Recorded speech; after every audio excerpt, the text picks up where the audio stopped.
Salam alaikum. Bonjour, mesdames, messieurs. L'honneur me soit aujourd'hui d'échanger avec vous sur le thème éthique et déontologie de l'agent public. Alors, cette présentation est faite en 47 diapos. Alors, chaque diapo, en tout cas, véhiculant des idées souvent fondamentales, il est bon que nous puissions en tout cas les parcourir, les expliquer autant que ce peut, et après donc nous allons pouvoir donc échanger. Donc ça c'est pour la présentation, M. Soumel l'avait déjà fait. Alors, j'ai voulu prendre cette image pour illustrer. Parce que quand on parle d'éthique et d'éthologie, le réflexe que beaucoup d'entre nous ont, c'est la santé. La santé parce qu'elle se rapporte à la vie. Et tout ce qui se rapporte à la vie directement, ça capte les intentions.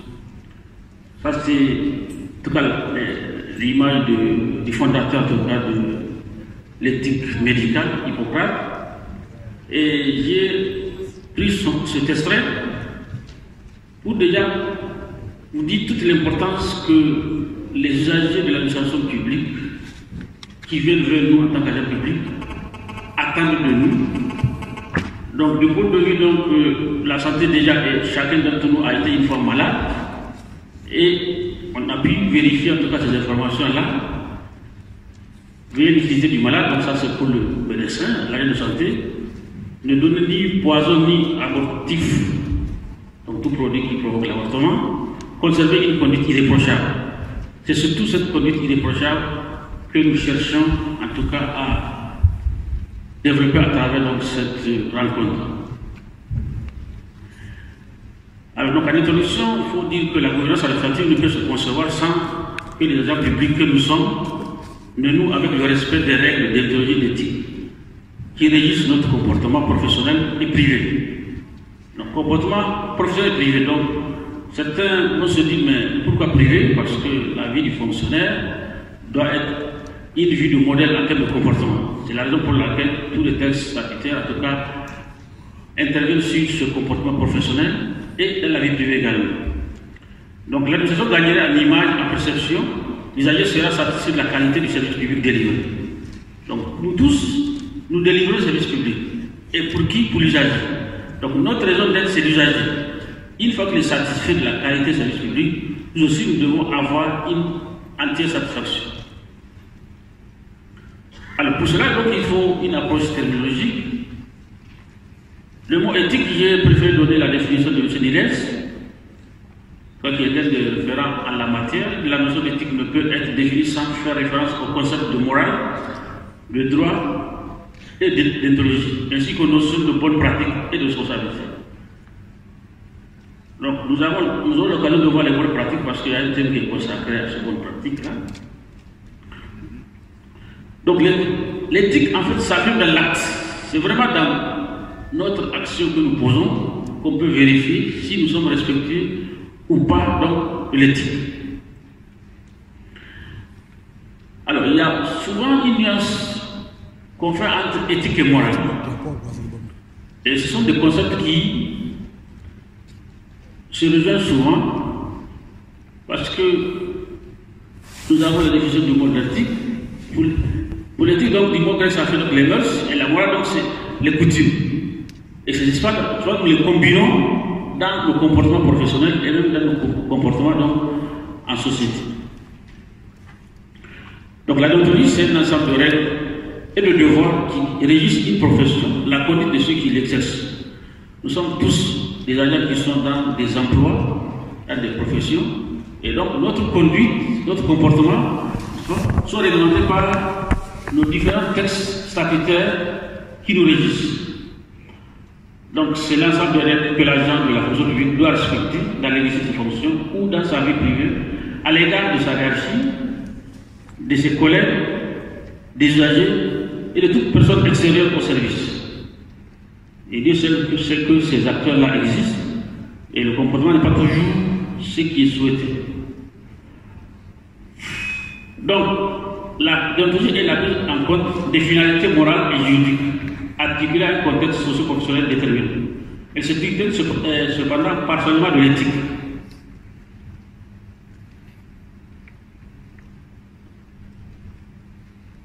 Excusez-moi.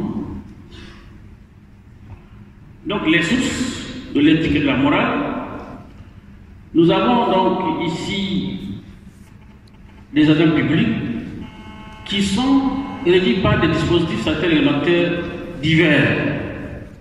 Donc, pour ce qui concerne les agents publics fonctionnaires, ils sont régis par le statut général de la fonction publique, donc la loi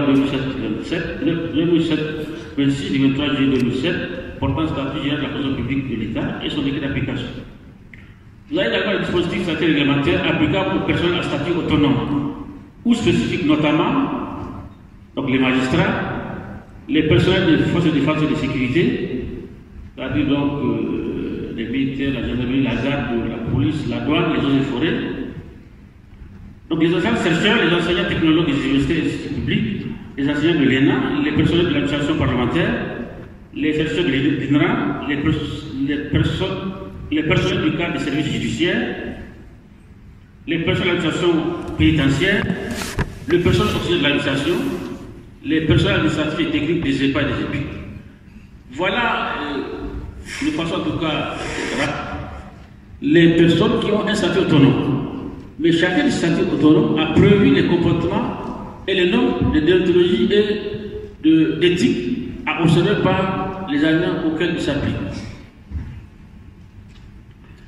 Donc, j'ai pris quelques références de loi, donc la loi 2007 pour les magistrats, la loi 2016-27 pour les eaux et forêts, la loi 2013-61 pour les textes modificatifs pour la douane, la loi 2014-61 pour le personnel donc, du cadre de services judiciaires, le décret 214-491 du 22 juillet 2014 portant statut des auxiliaires de l'administration publique.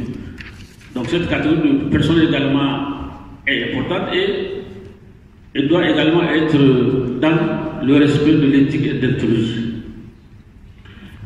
Mais dans les principes, ces principes sont basés sur des principes que sont le principe de l'égalité, consistant au respect des lois et règlements en toutes circonstances, notamment les décisions administratives, doivent être conformes au texte en vigueur. Donc tout ce que nous posons comme acte, nous devons le faire conformément donc à la légalité. Le principe de respect de l'intérêt public, parce que nous sommes agents publics, donc nous sommes pour l'intérêt général, et ce respect-là, donc l'intérêt public s'impose à nous. Enfin, le principe de service public qui exige un traitement égal à tous. Donc tous les agents doivent être traités avec équité, et c'est ce que la loi nous impose. Alors, donc les personnes se trouvant dans une situation semblable doivent faire l'objet du même traitement. Donc c'est la même idée.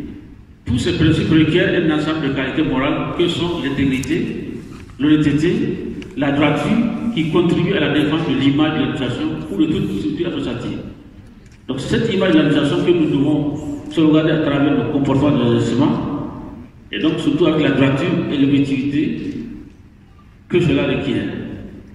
Donc il faut aussi appeler à d'autres notions qui se constituent de la déclinaison des valeurs, à savoir l'égalité de traitement, qui suppose l'application d'un même traitement juridique à des situations identiques, le respect de la nation et l'exercice du service, supposant l'exécution des missions en parfaite conformité avec les procédures hiérarchiques, sans ambiguïté quant à la responsabilité et au rôle de chacun. Donc cette notion de hiérarchie, nous allons revenir là-dessus. C'est une notion aujourd'hui qui souvent souffre du comportement, en tout cas, déviant de certains, en tout cas, agents. Or, sans hiérarchie, il ne peut se construire de façon durable. La liberté d'opinion et de conscience, garantie à tous par la Constitution. La liberté d'expression reconnue à tous les agents, mais avec toutefois des réserves dans le service et hors du service. Donc là également, vous connaissez bien la citation, la réserve, ce n'est pas malheureusement celle que nous observons aujourd'hui dans beaucoup de comportements. Les objectifs, donc pourquoi, en tout cas, s'en tenir aux normes éthiques et déontologiques. Donc nous avons un certain nombre de cas. Le premier d'entre eux apparaît comme une réelle clé de voûte. Crédibiliser l'action de l'administration ou l'organisation vis-à-vis des usagers dans le but de gagner leur confiance. Donc la confiance à l'administration doit être gagnée à travers notre comportement. Si vous faites un tour, vous faites un micro-trottoir, les agents ont des perceptions qui souvent ne sont pas toujours dans le sens de la confiance. Vous avez donc de contribuer à la facilitation des échanges, parce que nous échangeons entre l'administration publique, privée et les usagers. Cet échange doit être facilité. Créer les conditions favorables au bon fonctionnement de l'organisation et de l'amélioration de la qualité du service délivré. Donc là, c'est un gros problème parce qu'aujourd'hui, le service délivré, bon, il y a des interprétations diverses. Ce que nous faisons en tant qu'agents publics, aux usagers qui se présentent à nous, est-ce que la prestation est de qualité?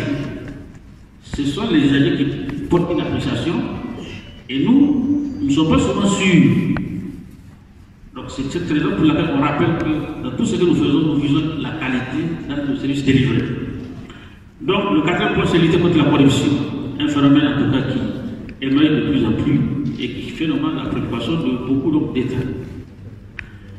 Donc pour les valeurs, donc à l'égard des usagers, donc les agents de toute l'administration sont ceux qui traitent avec cette dernière, qu'ils soient bénéficiaires de ces services ou prestataires, ou éventuellement contribuables. Donc voilà les catégories que nous avons. Mais quant à titre de l'administration, qu'est-ce que les agents attendent? Et ce qu'ils attendent, c'est nous qui devons mettre en œuvre, c'est nous qui devons mettre dans la position de pouvoir le faire dans l'esprit de l'âme et à la satisfaction des usagers, dans les conditions en tout cas définies par la loi. Donc ici la liste n'est pas. Et aussi, ils attendent donc la justice. Donc l'égalité des citoyens devant la loi et le service public. La neutralité et la transparence dans ce que fait l'administration et ce que fait l'agent. Le professionnalisme. Donc l'efficience. La qualité de l'accueil. En tout cas, c'est un comportement que nous observons aujourd'hui. L'accueil, ça pose souvent vraiment beaucoup de problèmes. Dans beaucoup de services publics. L'équité, le respect, etc. Donc, à l'égard des agents, donc, les valeurs communes entre les agents peuvent être énumérées ainsi. L'identité et l'appartenance qui font appel à la fierté et à la solidarité des agents. Donc, nous devons être solidaires entre nous en tant qu'agents publics. Bon, cette solidarité, vous constatez que souvent, elle est mise à rude preuve. L'identité et l'appartenance, on l'a déjà dit donc, l'esprit d'équipe, avec cette notion de collectif qui favorise l'amélioration de la qualité des relations entre agents. Donc aujourd'hui, nous avons fait une équipe, ce n'est pas une mince affaire. En tant qu'agent public, souvent les intérêts sont divergents. Les positionnements donc, professionnels font qu'on est souvent donc, en conflit latent. Or, c'est dans l'équipe que nous pouvons donc avancer. Donc, nous avons le respect donc, des attributions de chacun et des responsabilités reconnues aux uns et aux autres. Là également, les interventions en termes d'attribution, c'est des sources de conflits interpersonnels que nous observons dans l'administration aujourd'hui. Donc, ces valeurs qui constituent le fondement de l'existence déontologique peuvent être regroupées en 4 catégories. Les obligations générales, les règles de comportement, les règles de responsabilité et les sanctions. Donc, ces 4 catégories sont toutes traitées dans chacun des dispositifs sanitaires réglementaires régissant chaque catégorie d'agents publics. Donc, vous avez donc le sens du service public. Là également, c'est une notion qui aujourd'hui de plus en plus, en tout cas, on l'oublie souvent. Alors, excusez-moi parce que là, apparemment, c'est pas lisible. Là, au moins, ça va. Donc, c'est la disposition qui a toujours agi dans l'intérêt général pour le bien de la collectivité. Donc, toujours poursuivre l'intérêt général. C'est ça la raison d'être de l'administration. L'administration ne cherche pas d'intérêt, mais privé, ou en tout cas, l'administration ne cherche pas de bénéfice. Elle cherche à satisfaire l'intérêt général. Et le support de l'administration dans cette mise en œuvre, c'est nous, les agents. Donc, on doit se dire que nous travaillons pour la satisfaction de l'usager et non pour nous-mêmes. Donc, la loyauté, c'est le respect de la loi et des institutions. Elle recommande de servir l'administration et d'une manière générale, l'État, avec honnêteté, droiture, engagement et dévouement. Donc, vous savez bien que ces concepts-là aujourd'hui, quand vous regardez un peu, il y a vraiment quelques difficultés. La rigueur. Donc, la rigueur, et pour l'agent, la recherche permanente de l'excellence au double plan moral et technique. Donc tout ce que nous faisons à la perfection, pour que, il n'est que pour satisfaire l'usager. Parce que si l'usager est satisfait, l'image de l'administration s'en sort, soit grandie. Donc, les quatre obligations d'assurer le service. Les gens sont tenus de respecter strictement les horaires de service. Donc, ce qui est déjà un problème aujourd'hui, comme constaté, à 8 heures, sont les agents publics qui sont à leur poste de travail. Alors, quelqu'un m'a, je crois que c'était le vendredi, au cours de la réunion des singes, le grand frère Issabou disait qu'à 7h30, 80% des agents que vous voyez dans la situation relèveraient donc du secteur privé. Alors que nous avons toujours horaire 8 heures. Donc, ce qui est vraiment un problème au respect des horaires de service.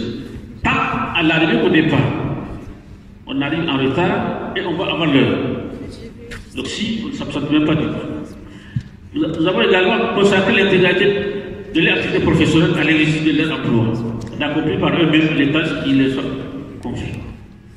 Donc, cette activité, donc, l'éternité du temps, ça pose également énormément de problèmes. C'est vrai que la loi a prévu des dérogations, mais l'intégration du temps, on se rend compte que souvent, on est dans une situation de vol de temps de l'employeur qui est l'État. On prend 38 heures dans le temps de l'État pour se consacrer à autre chose, qui n'a aucun rapport avec l'activité ou l'emploi pour lequel on a été donc recruté. Ils doivent donc s'impliquer dans l'accomplissement de leurs tâches et garantir le service de manière professionnelle en toute efficacité et ponctualité. Donc, quand on n'est pas ponctuel au service, on ne peut pas rendre, en tout cas, le service aux usagers qui sont déjà là à la première heure et qui attendent. Alors, je vais prendre des exemples parce qu'en prenant des exemples, il y a des services qui vont être sentir indexés, mais c'est le constat général. Donc, action hiérarchique. Là, c'est un principe.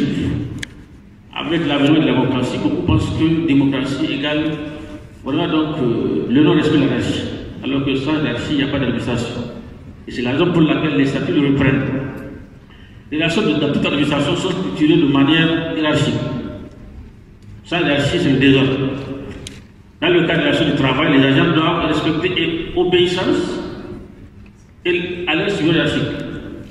Donc ça, c'est le principe cardinal. On ne peut pas ne pas instituer l'obéissance hiérarchique.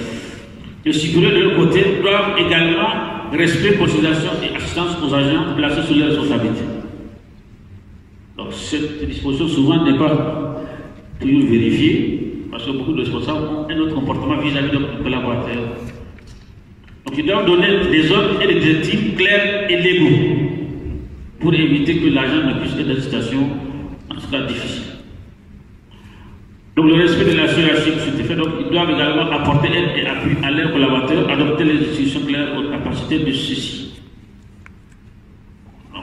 Quand vous avez un ordre que l'agent, vous savez qu'il ne peut pas exécuter, ça pose un problème parce qu'il ne le fera pas, vous allez dire qu'il n'a pas fait alors qu'il ne peut pas. Donc il s'abstient de donner des instructions dont l'objet serait étranger au service ou de tout abus d'autorité. Souvent ça arrive. Les obligations de servir en toute impartialité et neutralité.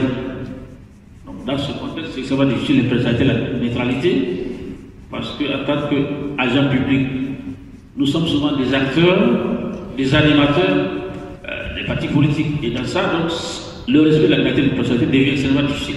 Il faut vraiment un gros effort pour faire l'équilibre. Dans le cadre de leur exercice, les agents doivent traiter les usagers à toutes les personnalités et se garder à leur égard de toute faveur ou de toute attitude discriminatoire, ainsi que tout comportement de nature à faire douter la neutralité du service public. Ça également, ce sont des notables de situations que nous vivons. Donc, neutralité et personnalité envers les usagers, cette règle contraint les fonctionnaires à traiter de manière égale les usagers du service public et ne favoriser aucun d'entre eux, conformément au principe de l'égalité de tous les citoyens devant la loi. Ils doivent traiter tous les usagers de manière égale, sans tenir compte des liens politiques, religieux ou autres. La réalité, c'est que ces liens-là sont souvent mis en avant. Une fois quelqu'un me dit si vous voulez l'administration, fichez toujours à voir s'il n'y a pas un ami, un parent. Comme ça, c'est le point de chute pour qu'il puisse vous orienter. Alors que ça, ce n'est pas du tout un bon comportement. Donc, les relations professionnelles entre membres du personnel reposent notamment sur le respect mutuel. Donc, ça, entre nous, agents publics, on doit avoir un respect mutuel. Et ce respect mutuel permet au moins d'aller dans un minimum de dessus. Donc, l'obligation de probité, c'est le concept qui aujourd'hui pose énormément de problèmes. L'agent doit s'interdire de tout comportement inadaptatif, c'est-à-dire connaître, contraire à la morale sociale, qui doit rythmer son comportement professionnel. Ils doivent exercer leur fonction dans le strict respect de la probité et du dévouement nécessaire à l'accomplissement de leur mission. Donc déjà, la probité, c'est extrêmement difficile dans ce temps-là parce qu'il y a beaucoup de situations qui nous font dire que nous devons en tout cas travailler notre probité. Et le dévouement également. La condition, nous avons également la condition parce que c'est un terme de revient. La condition se définit comme l'extorsion d'un avantage ou d'une promesse d'avantage sous quelque forme que ce soit, sollicité ou accepté par l'agent lui-même ou par autrui, pour faciliter, accomplir ou omettre d'accomplir un acte entrant directement ou indirectement dans le cadre de ses fonctions. Ce sont des comportements que nous pouvons observer. La conclusion, donc là également, c'est un type de comportement qui consiste à ce que le fonctionnaire exige comme un droit prétendu légal le cadeau ou l'avantage qu'il reçoit. On dit que prétendu, donc, c'est que ce n'est pas légal. Le trafic d'influence, là également, c'est une pratique qui émerge aujourd'hui, consiste pour un agent de solliciter un avantage quelconque pour user de son influence réelle ou supposée en vue de faire obtenir d'une autorité une décision favorable. Donc une autorité d'un agent public. L'obligation de probité consiste donc pour les agents à avoir un comportement honnête en tout point exemple de compromission, à n'accepter aucun cadeau ou service, à informer les responsables d'agir immédiatement des tentatives éventuelles de corruption comme des offres de cadeaux ou des avantages. Donc vous voyez bien que ça c'est extrêmement difficile. À la limite, si l'agent ne le provoque pas, il n'a jamais que bon, il a été victime d'une tentative.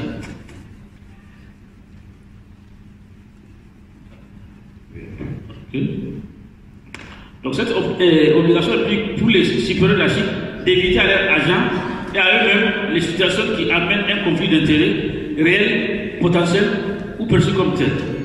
Le conflit d'intérêts étant réel, donc les agents doivent éviter. Parce que souvent, et l'agent et ses supérieurs souvent des intérêts, mais qui ne disent pas, et ils donnent des exécutions dans ce sens. Et l'agent lui aussi, il exécute dans ce sens. Et dans ce cas, c'est le service de délivré qui va être de qualité médiocre. Donc de mettre en place un système de contrôle interne permettant d'éviter toute tentative de corruption à l'intérieur du service ou dans les professions. Donc là également, je ne sais pas si, peut-être qu'avec les contributions des uns des autres, non, ça ne marche pas encore. Celui-là ne marche pas.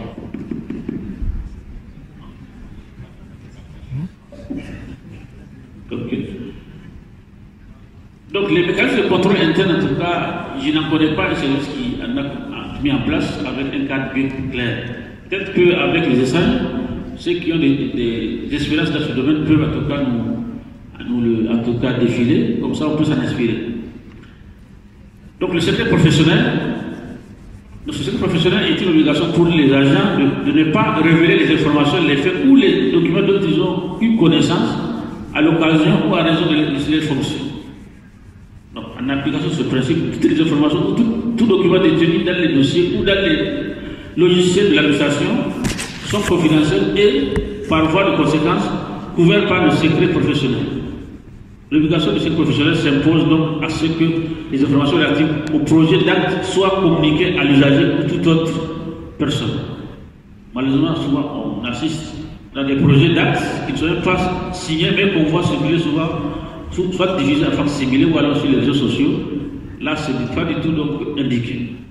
La violation du secret professionnel porte gravement atteinte à la vie privée de l'usager du service public, ainsi qu'à l'intégrité de l'administration, voire de l'État.